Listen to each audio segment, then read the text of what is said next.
क्या वाकई हुकूमत जुलाई में जा सकती है या ख़तरा है या कोई काबीना में रद्दोबदल बड़े पैमाने पे है? तो फैसल वावडा साहब हमारे साथ मौजूद है, उनसे हम पूछते हैं।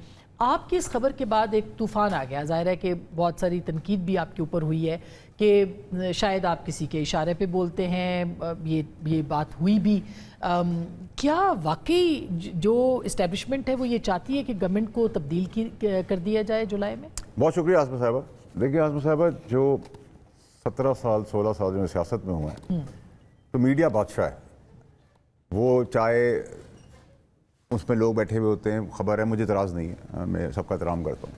वो कभी मुझे स्पोक्स पर्सन बना देते इमरान खान का, कभी वो बना देते मैं नून लीग का, कभी मुझे जरदारी साहब का, कभी वो मुझे कश्मीर का बना देंगे, कभी वो मुझे इस्टेब्लिशमेंट का बना देंगे। तो मैं तो मीडिया ने मुझे बहुत कुछ सिखा दिया। आप लोग सब मेरे उस्तादों में से हैं, तो मैंने बहुत कुछ सीख लिया। खाल मेरी बड़ी हो गई और मुझे जब मैं पीटीएम आया था तो मुझे ट्रेनिंग ये हुई थी कि लोगों की फिक्र ना किया करो। तो और मैं पैदा भी इसी तरह हूँ, वरना मैं आइसक्रीम बेच सकता हूँ, लॉलीपॉप बेच सकता हूँ ताकि लोगों को खुश करूँ, उसमें भी लोग खुश नहीं हो सकते। क्योंकि यहाँ तो मसला है कि जब वजन बढ़ता है, मैंने अपने बारे में सुना है, जब मेरा वजन बढ़ गया था तो मैंने कहा शराब बहुत ज़्यादा पीता है, जब कम हुआ तो कहते बीमार हो गया है। तो मैं किस 24 करोड़ लोगों को तुम्हें जवाब नहीं दे सकता कि भाई नहीं मैं अच्छा हूँ या मैं बुरा हूँ। तो मैं जो समझना है तुम समझ लो, मुझे कोई फिक्र नहीं पड़ती। ठीक है, मुझे गाली देने से आपकी परफॉर्मेंस ठीक हो जाती है तो मुझे कोई प्रॉब्लम नहीं। और यही सबसे बड़ा सवाल है कि आप परफॉर्मेंस के ऊपर इस वक्त बात कर रहे हैं। एग्जैक्टली। अब ये परफॉर्मेंस देखिए बहन, मैं आपको एक छोटी सी मिसाल से शुरू करता हूँ। हिंदुस्तान ने, इंडिया ने आपको ललकारा है पानी के ऊपर। हमने कहा है कि जी हमारी रेड लाइन है और हम तैयार हैं, हमारी फौज अलर्ट पर है। और मैं आपको कन्विक्शन से कह सकता हूँ कि जो पहले हमने मार्का मारा है, हम फिर जहाज उनके मार देंगे। ठीक है, लेकिन क्या हमने अपने अंदर झांका है सियासतदान कि हमने चुनाव में और डैम्स और रेजर्वायर और कनाल नहीं बनाई?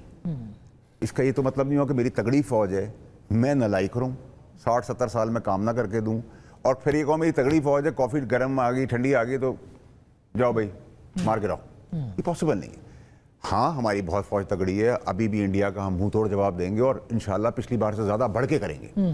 पर मुझे एज ए सियासतदान ये तो सोचना और समझना होगा, अपने गिरबान में झांकना होगा कि 70 साल में मैंने अपनी तो मिलें पैलेसेस पूरी दुनिया में बना लिए, ठीक है, लेकिन मैंने रेजर्वोयर, स्टोरेज और डैम्स नहीं बनाए, कनाल्स नहीं बनाई।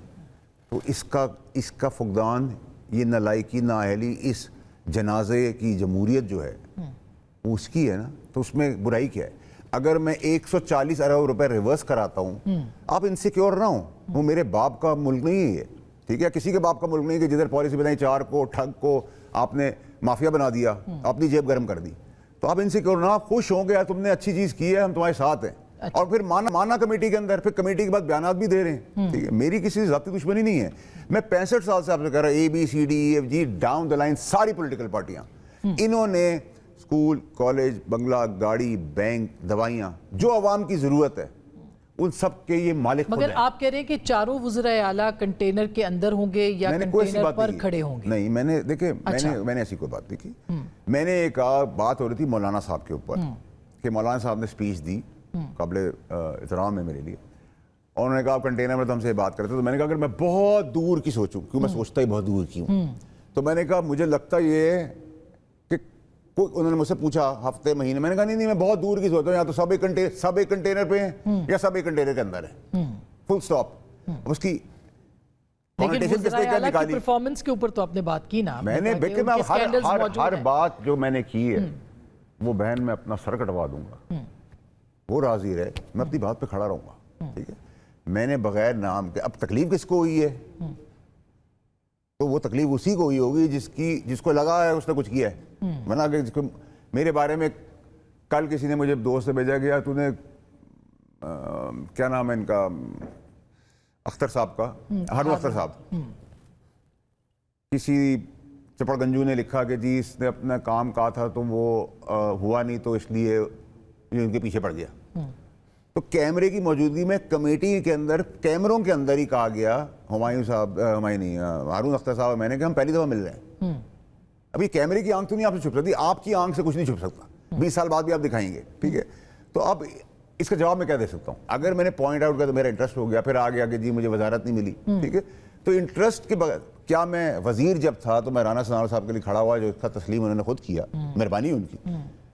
मैं सलीम मांडीवाला साहब के लिए खड़ा हुआ, शर्जील मेमन साहब के लिए खड़ा हुआ, अपनी काबीना में खड़ा हुआ, दबा के खड़ा हुआ, डांटे भी सुनी।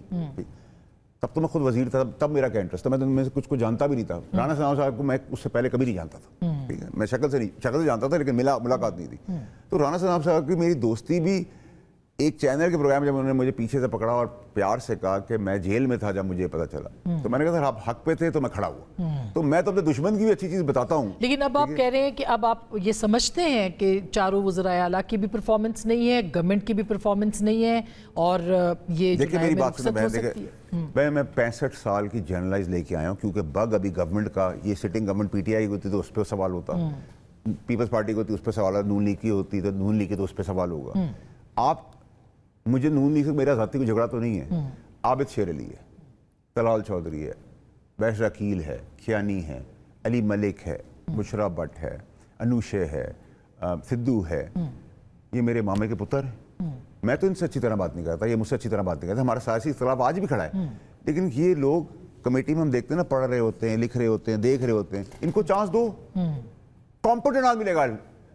Performer to stay, loser to leave. लेकिन कहा जा रहा है कि प्राइम मिनिस्टर अब देख रहे हैं, ऑडिट कर रहे हैं, परफॉर्मेंस चेक कर रहे हैं, और शायद काबीना में इसीलिए रद्दोबदल हो। देखिए ये तो प्रोग्रेटिव उनका है, लेकिन रद्दोबदल बहुत ज़रूरी है, ठीक है, क्योंकि काम में किसी का इंटरेस्ट नहीं है। और मैं तो कमेटी के अंदर सब कैमरे की आंख के सामने हुआ है ना, 3 वजीर आए, मेरे लिए मोहतरम है, तीनों वजीरों के सेक्रेटरी भी आए, जो कागज़ मेरे पास थे उसमें उनमें वजीरों ने भी कहा कि हमारा मैंडेट था। और फिर ईसीसी को डाला गया, ईसीसी में डालकर हामिद मीर साहब के शो पे फाइनेंस मिनिस्टर साहब बैठे हैं, उन्होंने कहा जी बावड़ा साहब से आप पूछ लें, वो सजेशंस देंगे, हम उसको आगे लेके चलेंगे। तो ये बात नहीं हुई, हम सजेशन देंगे, मिनट्स देंगे, जो आज इशू हो जाएंगे या कल हो जाएंगे, उनको रिवर्स करना होगा, क्योंकि पैरा 1 की इजाज़त थी, पैरा 2 के नीचे पूरी गेम कर दी, जितना करना था, माल झाड़ना था वो झाड़ दिया। तो अगर वो खजाने को फ़ायदा हो रहा है, आप मीडिया बजट सुन लें, किसी सूबे का 18 बिलियन, किसी का 12 बिलियन, किसी का 10 बिलियन, किसी का 5 बिलियन, 60-70 हज़ार रुपये आप अपनी तस्वीरें लगाने के लिए खर्च करें, गरीब, यतीम, बेवा, मिस्कीन, कारोबार के लिए कर दें। मैं गलत बात कर रहा हूँ, ठीक है? आप परफॉर्मेंस बताएं, फील्ड मार्शल की परफॉर्मेंस के लिए पूरे दुनिया के अखबारों की आज लिस्ट हो रही है, पूरे दुनिया के अखबारों की लिस्ट हो रही है। ये जो डील ऑफ द सेंचुरी है, हिस्ट्री में उनका नाम लिख दिया गया है, ठीक है? तो क्या फौज ने पैसे लगाए हैं मीडिया के अंदर, कैंपेनिंग के अंदर? नहीं, आपने काम ऐसा किया कि आसमान पे आपको उठा दिया। बावड़ा साहब, आप कह रहे हैं कि हुकूमत को कोई खतरा ऐसा सच नहीं है। मैंने कोई ऐसी बात नहीं की, ना मैंने खतरे की बात की, ना मैंने ऐसी कहा कि कोई खतरा नहीं है। अच्छा, आपको परफॉर्मेंस देनी होगी। आप एक आदमी के ऊपर जो पाकिस्तान को आसमान पे ले गया, अल्लाह ने उसको वसीला बना दिया, उसकी एक कैपेसिटी है, 50 किलो वो उठा सकता है, उस पर आपने 500 किलो की जगह 5000 किलो डाल दी है, वो फिर भी खड़ा है, चल रहा है अल्लाह की मदद से। उसका तवक्कल बड़ा तगड़ा है, क्योंकि अल्लाह पे जो तवक्कल करता है वो हमेशा सुरखरू होता है, बंदे पे जो होता है वो जलीलो ख्वार होता है, ठीक है? आप उस पर 5 लाख किलो डाल देंगे तो वो भी नहीं चल सकेगा। आपको अपने हिस्सा काम करना है, जंग लड़ने का हम तैयार हैं, इंडिया से वापस मारने को रेडी हैं, हम जीतेंगे इंशाल्लाह, लेकिन रिजर्वॉयर और स्टोरेज हमारा काम था, ठीक है? इस तरह performer to stay, loser to leave, ये पॉलिसी आप नहीं अपनाएंगे तो पाकिस्तान नहीं चल सकता। तो आप पीटीआई के हवाले से भी आपने कुछ डील की बात की है क्या, कोई उनके साथ? देखिए पीटीआई का मैं खैर मकदम करता हूँ, जो उसमें अच्छे चेहरे हैं, मैंने उनको समझाया, टीवी बात हुई, हमें कोई छुपाने की बात नहीं, बाहर भी हमारी बात हुई, उसमें क्या बात थी, पाकिस्तान के लिए बात थी कि पहले पाकिस्तान है, फिर सूबा है, और फिर लीडर है। लीडर पाकिस्तान से बड़ा नहीं कोई भी, ठीक है? कि हम पंजाब रोक देंगे उसकी बात नहीं की तो सिंध रोक देंगे तो उसकी बात नहीं की तो केपी के रोक देंगे उसकी बात की तो बलोचिस्तान रोक, ये नहीं हो सकता। ये किसी के बाप का मुल्क नहीं है कि जहाँ किसी लीडर की जागीर है। आप लीडर की इज्जत करें, कोई नहीं रोक रहा आपको, लेकिन आपको पहले पाकिस्तान को सर्व करना है, फिर सूबे को सर्व करना है। उन्होंने 4.5 करोड़ का आवाम को सफ़र करने से बढ़िया खैर मकदम करते हैं, और जब लड़ाई होती है तो उसका हमेशा तरीका होता है कि और अब कल बजट जो है वो ये पेश हो रहा है, जो ये 3 मंथ्स के लिए पेश नहीं पूरे साल के लिए हो रहा है। अच्छा, ठीक है, उनसे कहा था कि अगर इनिशियल 3 महीने भी करते तो it's not a bad thing, लेकिन साल अगर तो बहुत अच्छा है। तो अल्लाह ने उनके दिल में किसी की वजह से डाला, मैं कोई क्रेडिट नहीं लेना चाहता। जैसे चीफ ने ईरान के लिए कहते हैं कि एक दफा कहा कि मैं आखिरत के दिन ये कहूँ गवाही दे देना मेरी, अल्लाह ने दिल में डाल दिया उस बंदे के, ठीक है? तो मेरा काम था कुछ पॉजिटिव सोच देने नहीं, बिल्कुल अल्लाह तो डाल रहे, मगर ये कुछ ना कुछ तो चल ही रहा होगा। देखिए अगर आप बयान ना दें सियासी, इश्तियाल ना दिलाएं पाकिस्तान का, क्योंकि हक है उसका खान साहब के साथ मिलना, उनकी फैमिली का, लेकिन फैमिली भी उसको प्ले अराउंड ना करें ना मुल्क में आग लगाने के लिए। और उसमें जो अच्छे लोग हैं उनको मिलने दें। तो अब मुलाकात हो जाएगी इसका नहीं होनी चाहिए, नहीं होगी तो गवर्नमेंट के पास जाएंगे, मैंने उसको कहा है, मैंने कहा कोर्ट में जाएंगे, मिन्नत करेंगे, समाजत करेंगे। वो मेरी तरफ देख रहा तो मैंने कहा लेकिन मैं तो, मैं अपनी माँ मेरी नहीं है दुनिया में, मैं तो मैं कंफर्म कर रहा हूँ कि मैं ना पीटीआई में आऊँगा ना मुझे खान खान आना है। लेकिन जो भला हो सकता है किसी का, कोई पाकिस्तान के लिए बेहतरी हो सकती है, वो करेंगे, इनसिक्योर ना हो। बहुत शुक्रिया, थैंक यू सो मच। मेरे ख्याल है फैसल वावडा साहब ने बात की कि एक बात जो कि कही गई थी उनसे कि बजट पेश करें, तो बजट पेश हो रहा है। अब इसके नतीजे में क्या आसानियाँ मिलेंगी कि नहीं, ये अभी देखना है। गुफ्तगू आपने सुनी, फैसला आपका।